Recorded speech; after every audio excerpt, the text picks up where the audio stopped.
Alright guys, so today we are going to be covering radical expressions. This is just a quick little mini unit that we need to cover before we get into our next chapter. So this is all about radicals, also known as square roots, and kind of how we can simplify those. So we're first going to just give the slow introduction, kind of going over how radicals work, and then hopefully that'll help ease into the rest of the notes. So first thing we have is this chart with some numbers, some square roots, and then square roots with squares. So let's start here where it says 3 squared. So of course we have our calculators, we can always figure this out, but 3 squared means that we are going to do 3 times 3, right? Because we have the square, so it's 3 times 3, which we know is 9. Going down, next we have 5 squared. So again, that is 5 times 5. 5 times 5 is 25. 6 squared, same idea. 6 times 6, which is 36. 9 squared, we have 9 times 9, which gives us 81. 10 squared is 10 times 10, which gives us 100. And last one, 13 squared is 13 times 13, which gives us 169. So now we are going to use that information to look into these square roots or radicals. So in this next column, we have the square root of 9. So to find the square root of 9, we are trying to find what two numbers multiply together to give us 9. What number multiplies by itself to give us 9? Well, we just did this in the previous column, right? 3 times 3 is 9. And so then to kind of work backwards, the square root of 9 would be 3, because 3 times 3 is 9, so work backwards. Square root of 25 is 5, because 5 times 5 gave us 25. Square root of 36 is 6, taken from the previous column. 6 times 6 was 36.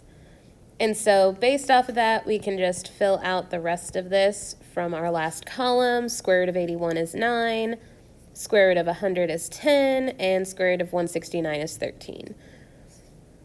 So then this last column is going to kind of combine those two things that we just did. So now we have the square root of 3 squared. So in short terms, the square root and the square really just cancel each other out. But I want to explain that to you so you can kind of see what I mean by that. So the square root of 3 squared is the same thing as the square root of 3 times 3, right? And then 3 times 3 is 9. And we know that the square root of 9 is 3. So the whole answer to this is just 3. So that is what I mean by this square root and this squared. Oh, I'm so sorry. Just cancel each other out, but sometimes that's just hard for our brains to wrap around, so working it out the long way also helps you to get to that same answer. So again, in our next one, we have the square root of 5 squared, so that's the square root of 5 times 5. 5 times 5 is 25, and the square root of 25 is 5. And then our last one, same idea, the square root of 6 squared. So 6 squared is 6 times 6, which gives us 36. And the square root of 36 is 6. So small little intro into kind of understanding square roots. These are things that we knew, but it's nice to go over them again, especially because we're, of course, going to take it just a little step further. And to start that, we're just going to make a list of some perfect squares because it is going to help us out as we get into this next step. Now, there are so many perfect squares because our numbers go up to like infinity, but I'm just going to do the first 11 perfect squares that we have. So perfect squares are numbers that multiply by themselves to give us a number, like 3. The perfect square for that would be 9, right? Because the square root of 9 is 3. It doesn't give us a decimal. So what we're essentially doing here is we're just going to go through the numbers 1 through 11 and square that number to get our list of perfect squares. So 1 squared is 1.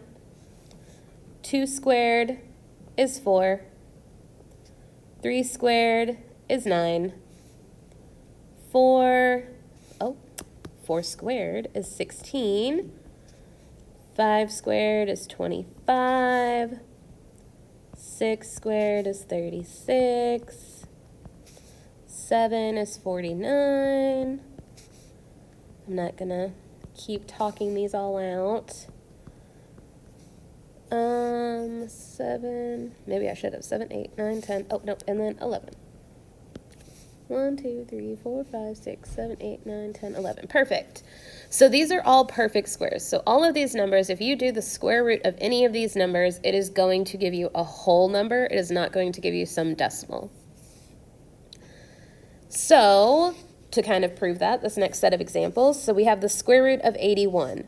Well, notice that was one of our numbers that we put in our list up here, which means it's going to be a perfect square.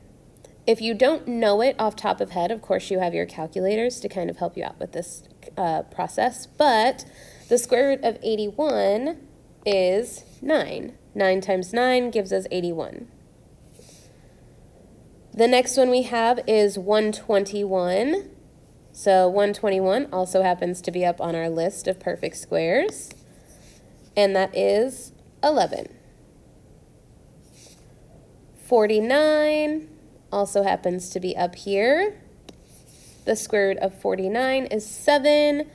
And then the last one we have is the square root of 196, which actually is not up here, but the square root of 196 is 14.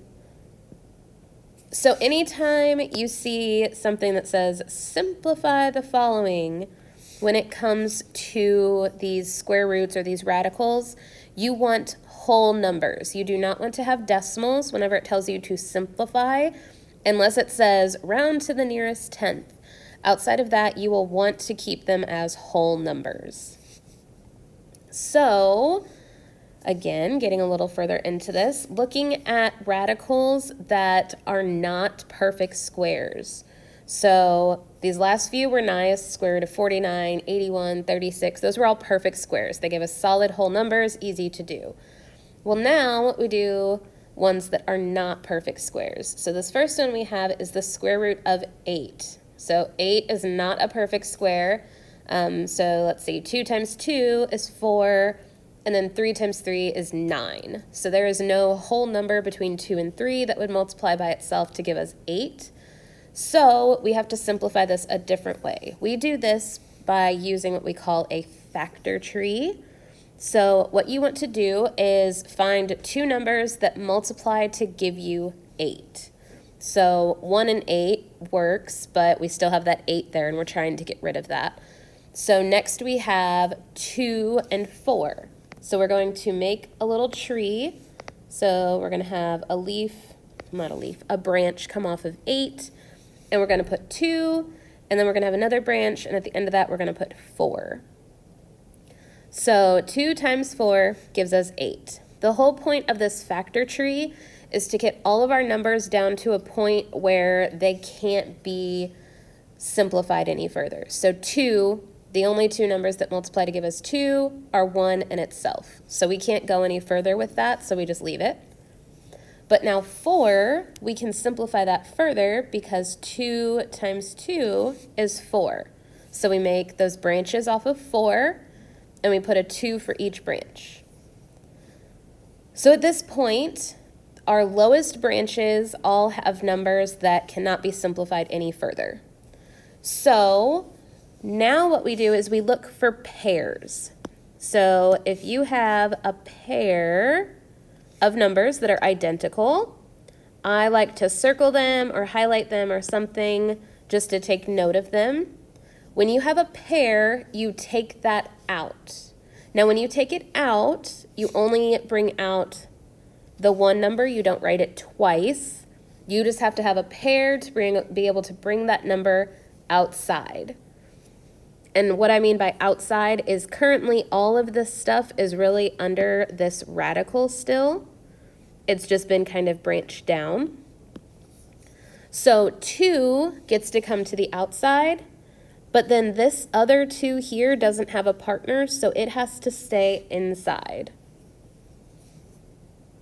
And then that is our simplified radical expression. Okay, so let's do another one. Let's look at 18 here. So 18, some numbers that multiply to give us 18 would be, let's see, 9 and 2. And then, so 2 can't go any further. The only things that multiply to give us 2 are 1 in itself, so that's as far as it can go. But 9 can be branched out to 3 times 3. So that's the furthest that can go. And so now, again, you want to look for any pairs that you have. So we have this pair of 3s, so that means 3 gets to come outside, and on the inside, that 2 has to stay. And that is our simplified square root.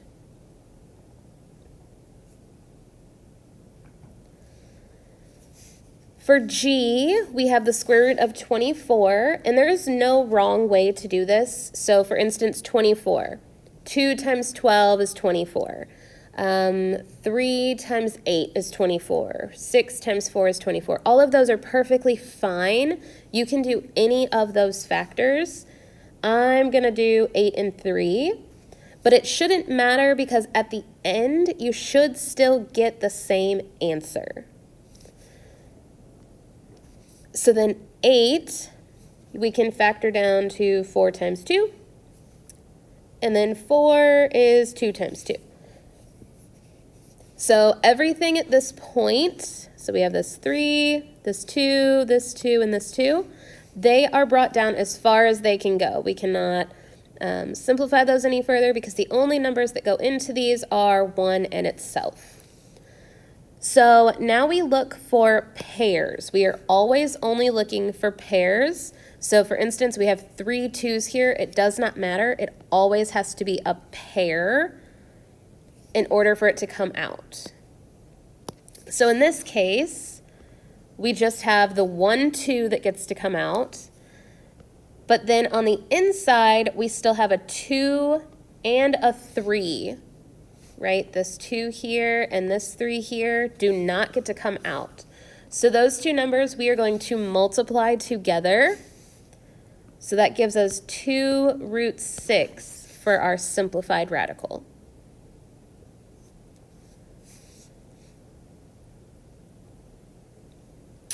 Next, this one, we actually have a number on the outside of our radical, and that doesn't necessarily change too much.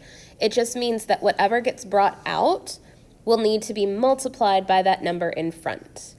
So -3 square root of 500.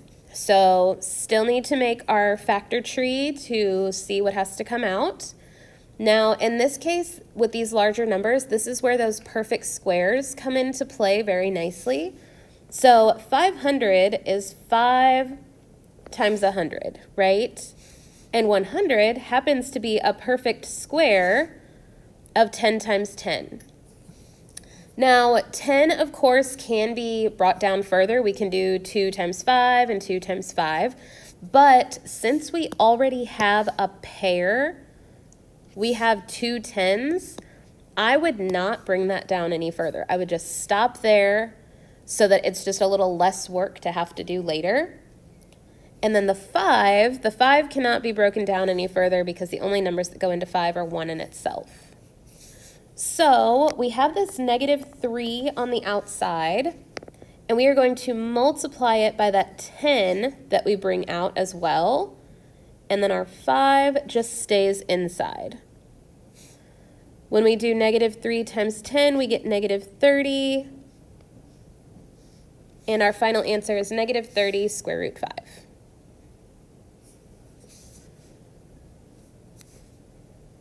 Next, we have negative square root of 92. So again, that negative out front really doesn't change anything. You just need to make sure that you keep it there when we give our final answer. So we're just going to start this factor tree for 92. So sometimes with these larger numbers, I just start with 2 because it's just going to give me somewhere to go. 92 divided by 2 is 46. So that means 2 times 46 gives us 92. And then 46, again, divide that by 2. So 2 times 23 is 46. And then 23 cannot get broken down any further. The only numbers that go into 23 are 1 and itself. So this one's actually nice because notice that our 2's here, they're not in the same branch that comes down, but that is okay. It does not matter where your double numbers are located. It just matters that you have a pair to bring to the outside. So this negative out front still has to stay there. Remember, it's like this -1, so we would have to multiply that by what we bring out. And we bring out a 2, and then that 23 stays on the inside. And last one for this bit, we have 2 square root of 98. So again, I'm just going to start with 2, which actually works pretty nicely for us. So we get 2 times 49 is 98. 49 happens to be one of our perfect squares, where it's 7 times 7. So we get to have that double piece, since there's 2 of them, that gets brought out. Now again, we have this 2 out front, so we have to multiply that by whatever we bring out. And then this 2 just stays on the inside. So we end up with 14 square root of 2.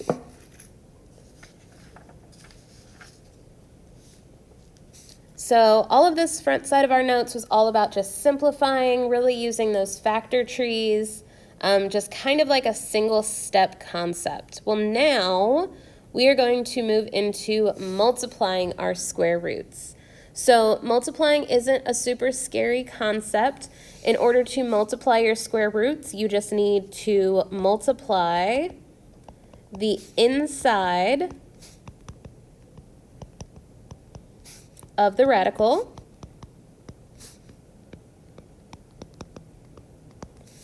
and then simplify like we did above.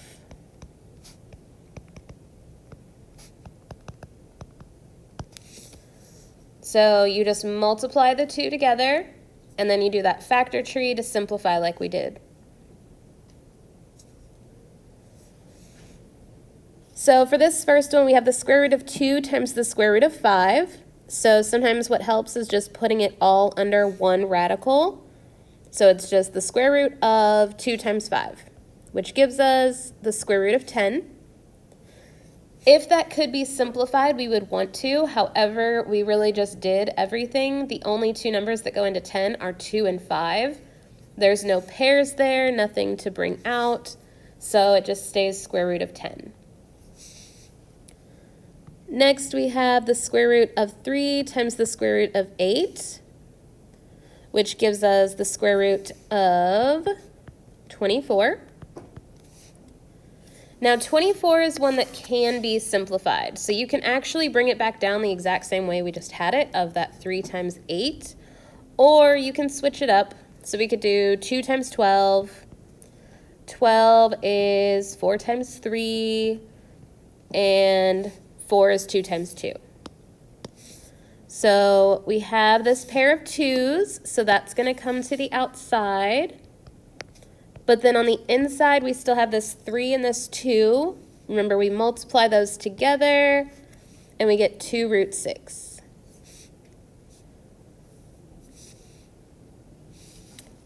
And this last one here, square root of 6 times the square root of 12, which gives us the square root of 72. 72, 9, and 8. 9 happens to be one of our perfect squares, so that's nice. 8 is 4 and 2, and then 4 becomes 2 and 2. So in this case, we actually have 2 numbers that have pairs. Remember, we multiply those together for the outside, so that gives us 6. And the only number left on the inside is that 2.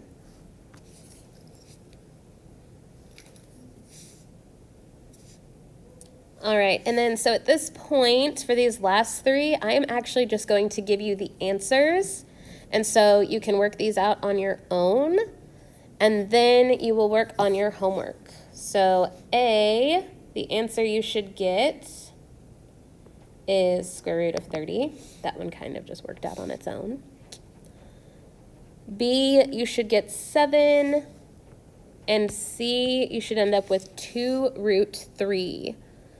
So A, pretty easy. We kind of just did that one. B, you can kind of see already how that's going to work out. And then C is the only one that you have to do a little work on. So that one would be a nice one for you to kind of try on your own. And that completes the notes on radicals for today.